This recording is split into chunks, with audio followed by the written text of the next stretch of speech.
Asia cup 2025 বাংলাদেশের প্রথম match Bangladesh বনাম হংকং। ম্যাচটি শুরু হবে 11 সেপ্টেম্বর রাত 8:30 আসুন এক নজরে দেখে নেই দুই দলের সেরা একাদশ।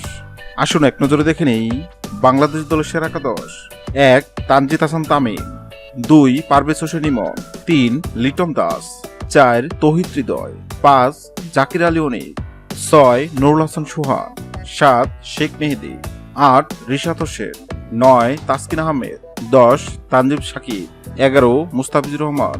আসুন এক নজরে দেখে নেই হংকং দলের সেরা একাদশ: 1 নিজাকত খান, 2 ইয়ামিন মুর্তাজা, 3 বাবর হায়াত, 4 কিচ্চিত শাহ, 5 আইজাজ খান, 6 জিশান আলী, 7 স্কট ম্যাককেনি, 8 হারুন আরশাদ, 9 ইহসান খান, 10 আয়ুষ শুল্কা, 11 মোহাম্মদ গজনফর।